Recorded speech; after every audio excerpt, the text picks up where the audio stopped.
안녕하십니까? 진리의 빛을 찾아 떠나는 구도자 여러분. 혼란과 불안이 가득한 현대 사회 속에서 우리는 어디에서 마음의 평안을 찾아야 할까요? 과학기술은 눈부시게 발전하여 물질적 풍요를 안겨주었지만 우리의 내면은 여전히 채워지지 않는 공허함과 갈등으로 신음하고 있습니다. 선과 악의 경계는 희미해지고 가치관의 충돌 속에서 우리는 종종 길을 잃곤 합니다. 이러한 시대에 2600년 전 인류의 위대한 스승이신 부처님의 가르침은 더욱 절실하게 다가옵니다. 특히 모든 경전의 왕이라 불리는 법화경, 그 이름은 묘법연화경으로 진흙 속에서 피어나지만 결코 더러움에 물들지 않는 아름다운 연꽃처럼 번뇌와 고통 속에서도 우리 안에 잠든 불성을 꽃피울 수 있다는 희망의 메시지를 담고 있습니다. 오늘 우리는 법화경이 전하는 가장 아름답고 지혜로운 7가지 비유, 법화칠비의 남은 이야기들을 통해 우리 삶의 본질을 꿰뚫는 깊은 통찰을 함께 나누고자 합니다. 이 지혜의 말씀을 듣기에 앞서 부처님의 가르침을 널리 전하는 것은 헤아릴 수 없는 공덕이 된다고 합니다.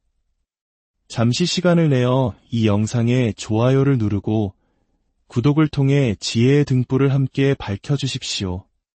여러분의 작은 손길 하나가 어둠 속을 헤매는 또 다른 이에게 큰 빛이 될 수 있습니다. 여러분의 선한 마음에 부처님의 가정이 늘 함께하기를 기원합니다. 지난 시간 우리는 불타는 집에서 아이들을 구하기 위해 방편을 쓴 아버지의 이야기와 집을 나갔다 돌아온 가난한 아들을 점진적으로 이끌어준 아버지의 비유를 살펴보았습니다. 오늘은 그 3번째 비유부터 시작하겠습니다. 바로 삼초이목의 비유입니다. 약초 유품에 나오는 이 이야기는 하늘에서 내리는 비에 빗대어 부처님의 가르침을 설명합니다. 상상해 보십시오. 거대한 구름이 온 세상을 뒤덮고 단비가 모든 땅에 고르게 내립니다. 그 비는 큰 나무, 작은 나무, 그리고 이름 모를 약초와 작은 풀들에게도 차별 없이 똑같이 쏟아집니다. 비 자체는 하나이며 평등하지만 그 비를 받아들이는 풀과 나무들은 각자의 뿌리와 줄기, 그릇의 크기에 따라 다르게 성장합니다. 어떤 나무는 하늘을 찌를 듯이 자라나고 어떤 풀은 그저 땅을 푸르게 덮을 뿐입니다. 죽은 나무는 아무리 비를 맞아도 싹을 틔울 수 없습니다. 부처님의 가르침도 이와 같습니다. 부처님께서는 모든 중생을 향해 차별 없이 평등한 진리의 법비를 내리십니다. 하지만 그 가르침을 받아들이는 것은 오롯이 중생 각자의 근기, 업보에 달려 있습니다. 마음의 문을 활짝 연 사람은 큰 나무처럼 무럭무럭 자라나 깨달음의 열매를 맺지만 마음이 닫혀 웅크린 사람은 죽은 나무처럼 아무런 성장을 이루지 못합니다. 이 비유는 가르침의 평등함과 그것을 받아들이는 우리 각자의 책임과 가능성을 동시에 보여주는 깊은 울림을 줍니다. 4번째 비유는 화성보처의 비유입니다. 화성 유품에 등장하는 이 이야기는 마치 한편의 장대한 여정과 같습니다. 어떤 지혜로운 길 안내자가 많은 사람들을 이끌고 아주 멀리 있는 보물이 가득한 곳으로 떠납니다. 하지만 목적지로 가는 길은 험하고 고데기 짝이 없었습니다. 오랜 여행에 지친 사람들은 하나둘씩 주저앉으며 포기하려 합니다. 너무 힘듭니다. 이젠 더 이상 못 가겠습니다. 이를 안타깝게 여긴 길 안내자는 신통력으로 길 중간에 아름다운 성 하나를 만들어냅니다. 그리고 사람들에게 말합니다. 여러분, 저 고개만 넘으면 아주 멋진 성이 있으니 그곳에서 편히 쉬고 맛있는 음식도 먹으며 피로를 풉시다. 사람들은 환호하며 힘을 내어 그 성에 도착했고 그곳에서 달콤한 휴식을 취했습니다. 모두가 원기를 회복했을 때 길 안내자는 다시 사람들을 모아 말합니다. 여러분, 잘 쉬었습니까? 사실 이곳은 우리의 최종 목적지가 아닙니다. 여러분이 너무 지쳐 있어 잠시 쉬어가도록 내가 만든 임시 휴식처일 뿐입니다. 진짜 보물이 있는 곳은 여기서 조금만 더 가면 됩니다. 이제 힘을 내어 다시 출발합시다. 여기서 길 안내자는 바로 부처님이시며 여행객들은 우리 중생들입니다. 최종 목적지는 완전한 깨달음의 경지, 열반입니다. 하지만 그 길이 너무 멀고 힘들어 중생들이 중도에 포기할 것을 염려하신 부처님께서 성문, 연각, 보살과 같은 중간 단계의 깨달음이라는 환상의 성을 방편으로 보여주시어 잠시 쉬어가게 하신 것입니다. 하지만 그곳에 안주해서는 안 됩니다. 진정한 보물, 즉 궁극적인 성부를 향해 우리는 끊임없이 나아가야 함을 이 비유는 가르쳐줍니다. 5번째는 계중명주의 비유입니다. 이 이야기는 이대한 전륜성왕의 상투 속에 숨겨진 보물에 관한 것입니다. 세상을 통일한 위대한 왕, 전륜성왕은 전쟁에서 공을 세운 장수와 병사들에게 아낌없이 상을 내립니다.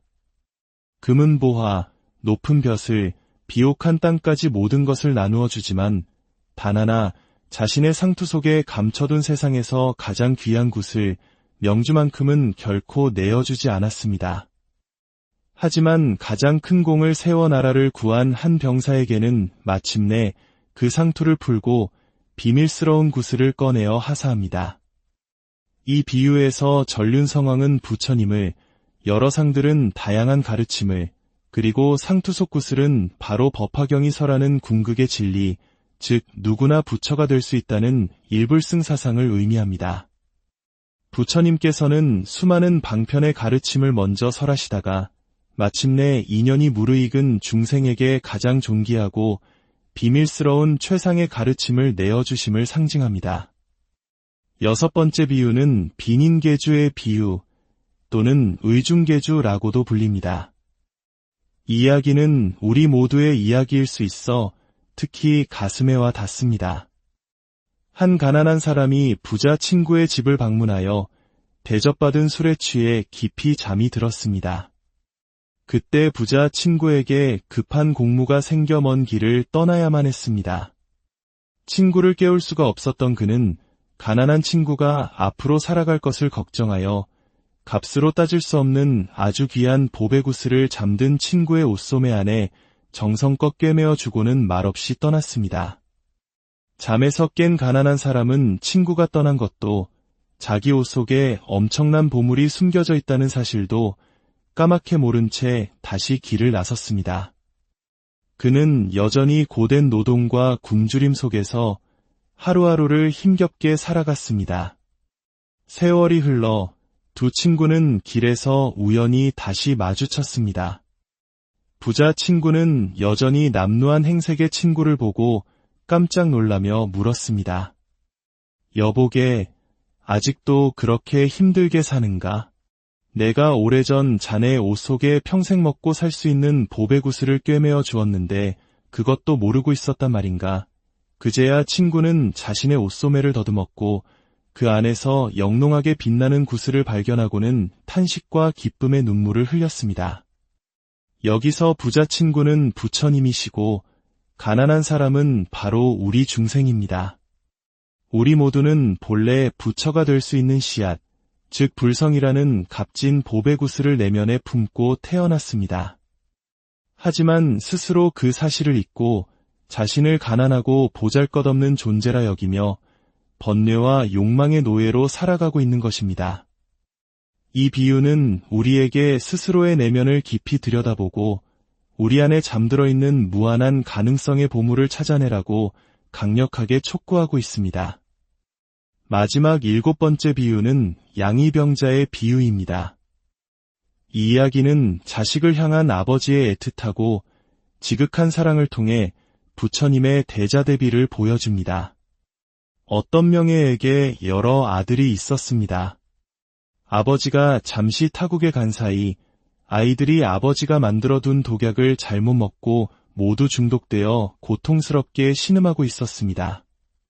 집에 돌아온 아버지는 깜짝 놀라 즉시 가장 좋은 약초를 구해 색과 향과 맛이 모두 뛰어난 해독제를 만들어 아이들에게 먹이려 했습니다. 독이 비교적 덜 퍼진 아이들은 아버지의 약을 받아먹고 금세 병이 나았지만 독이 깊이 퍼져 정신이 혼미해진 아이들은 약 먹기를 거부했습니다. 이 약은 맛도 없고 색깔도 이상해요. 안 먹을래요. 아버지는 고심 끝에 한 가지 방편을 생각해냅니다. 그는 다시 타국으로 떠나면서 사람을 보내 거짓 소식을 전하게 합니다. 너희들의 아버지가 타국에서 돌아가셨다. 아버지의 부고를 들은 아이들은 하늘이 무너지는 듯한 슬픔에 잠겼습니다. 의지할 곳 없어진 그들은 비로소 아버지가 남기고 가신 약이 세상에서 가장 좋은 약이었음을 깨닫고 눈물을 흘리며 그 약을 먹고 모두 병에서 깨끗하게 나았습니다. 그때 죽은 줄 알았던 아버지가 다시 나타나 아이들을 따뜻하게 안아주었습니다.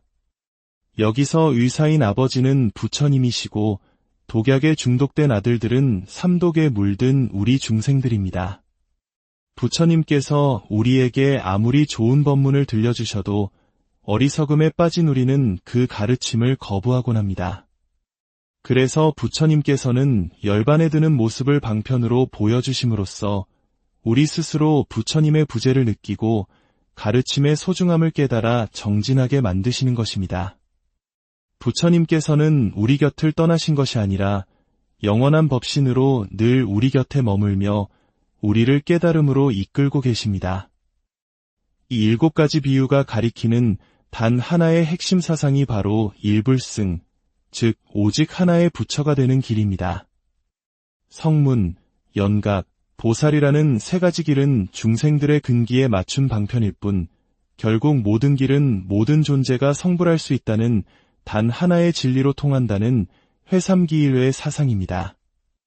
남자든 여자든 부자든 가난하든 출가자든 재가자든 그 어떤 차별도 없이 모든 생명은 부처가 될 수 있는 존귀한 존재라는 것. 이것이 법화경이 우리에게 주는 가장 위대한 희망의 메시지입니다.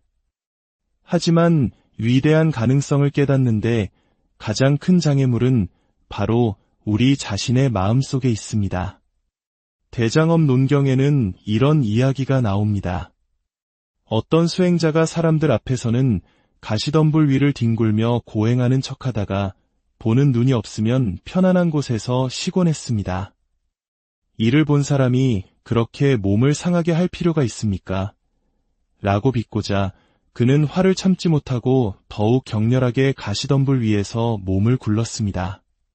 그러자 옆에 있던 현자가 탄식하며 말했습니다. 육신의 가시에 찔린 상처는 곧 낫지만 성냄이라는 마음의 가시에 찔린 상처는 몇 겁이 지나도 낫지 않네. 그대는 어리석게도 더 깊고 독한 가시로 스스로를 찌르는구나. 우리 안에 부처의 보물이 있음을 알면서도 우리는 순간의 화와 어리석음으로 스스로를 상처 입히고 있지는 않습니까? 남에게 보이기 위한 삶이 아니라 오직 자기 자신에게 진실한 삶을 살아야 합니다.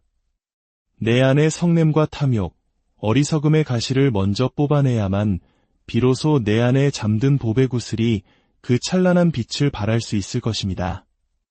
오늘 우리는 법화경의 7가지 비유를 통해 부처님의 지극한 자비와 우리 안에 내재된 무한한 가능성을 확인했습니다. 우리는 옷 속에 보물을 지닌 채 가난하게 살아가는 어리석은 자가 되어서는 안 됩니다. 또한 스스로 성냄의 가시에 찔려 고통받는 수행자가 되어서도 안 됩니다. 이제 눈을 감고 조용히 자신의 내면을 들여다보십시오. 그 깊은 곳에서 영원히 빛나고 있는 보배굿을 나의 참된 불성을 발견하시기 바랍니다. 그 빛을 따라 한 걸음 한 걸음 나아갈 때 우리의 삶은 연꽃처럼 고귀하고 향기롭게 피어날 것입니다. 부처님의 자비광명이 여러분의 길을 늘 비추어 주시기를, 그리하여 여러분의 모든 날들이 평안과 지혜로 가득하기를 진심으로 기원합니다.